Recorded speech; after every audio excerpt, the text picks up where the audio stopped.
Well, last week Melrose were nilled at Ayr when they played at Millbrae, but this week they're back at their home ground, the Green Yards, trying to get their season back on track.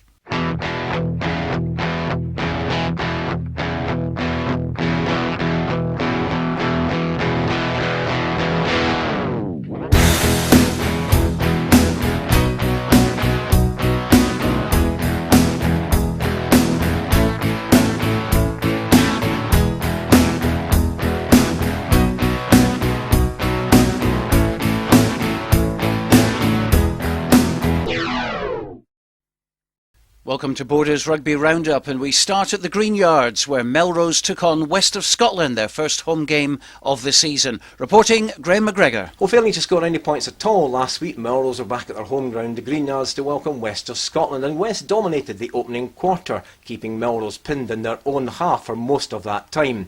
However, it was Melrose hooker Wayne Mitchell who opened the scoring, and Bill Wallace added a second try 3 or 4 minutes later, Scott White converting to give the home side a 12-0 lead at half-time. Peter Horn kicked 2 penalties for West, and when Jamie Hunter added a try, West were only 1 point adrift, but Horn's conversion attempt failed to get the points.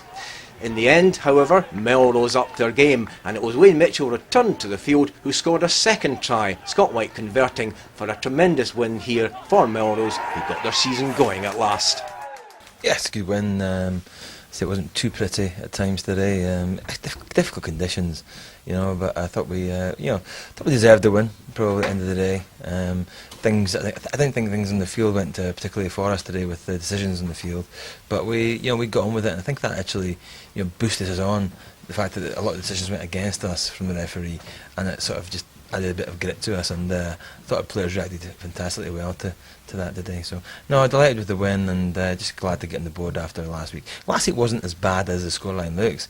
We created a lot of opportunities at Ayr, and we gave them a couple of really soft tries. So we didn't give our defence was far better today, and our organisation was far better. Now the rest of the news from Premier 1 from Richie Gray. Ayr beat Melrose last week at Millbrae, but on Saturday they had to travel to Mansfield Park to take on Hawick. An early try from Keith Headley got them off to a great start, but despite 2 penalties by Craig Nish and Neil Rennick, it wasn't enough to win the game.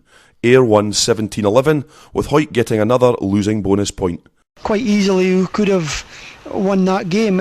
Second half we just didn't harness the wind enough and play the conditions. Ayr in the first half stuck it in behind us. Second half we just didn't play the conditions. We had a lot of aimless kicking. Selkirk travelled to take on Glasgow Hawks in their first away match of the season, and once again the fighting spirit in the team saw them come from behind to take the game in dramatic style, 25-24, scoring 3 tries from Martin Murray, who got 2, and Eddie Gaucher, plus 2 conversions and 2 penalties from Michael McVie. Last week they were 21-8 down at half-time. This week they were 17-8 down at half-time at Annesland, but came back with a storming game in the second half.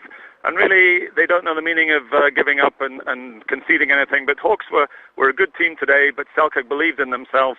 So Selkirk are second on 9 points, just behind Watsonians, while Melrose are 9th and Hawick 10th. Next week, Hawick visit West of Scotland, and in the first Premier 1 derby of the season, Selkirk are at home to Melrose. What a cracker that promises to be. We'll be up for it next week, but we know how hard it's going to be going over there, the passion that they play with, and we know what they're like in the 7th Circuit.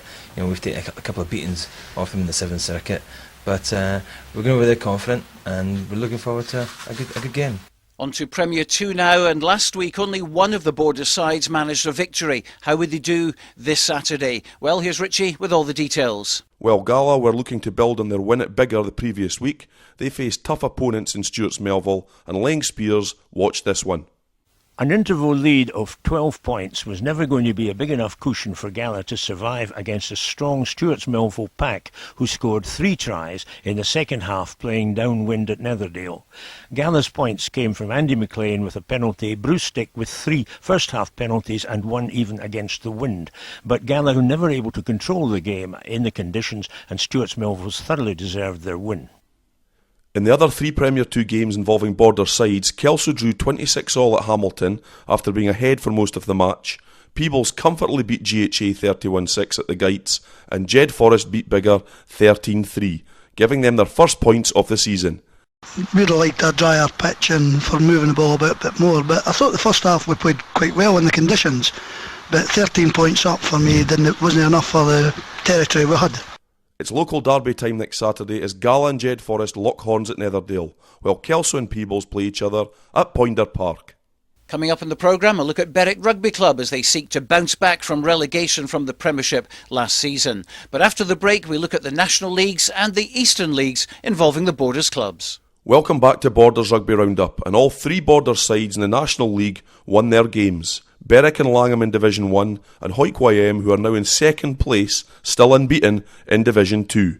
Next week Langham visit Annan, with Berwick going to Howe of Fife. Hawick YM are at home to Stewartry.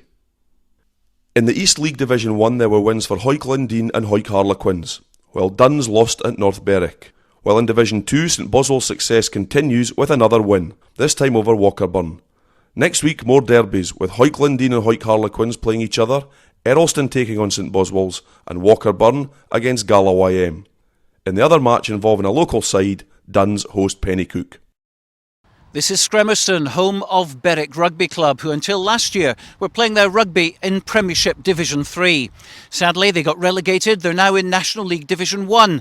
But there's a lot of team spirit here at Scremerston, and they want to get right back up there to the Premiership. We do have old heads. The McCreath brothers are coming back, which shows they've been great servants to the club, and you kind of put money on what they've contributed to the club. But I think I would, if I was a betting man, I would certainly put us up in the top 2 at the end of the season.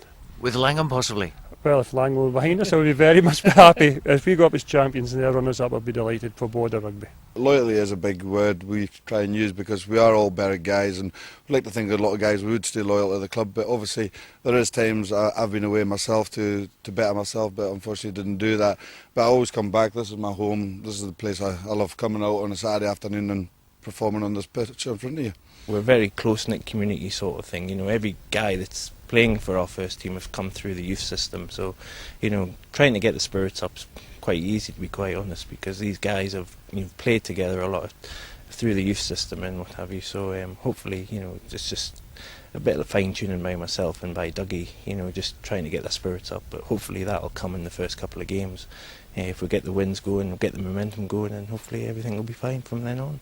We only lost last year by 1 point. We only got dropped by 1 point, and yeah, we were down about that, but we've come down into National 1 before, and yeah, we'll come back again.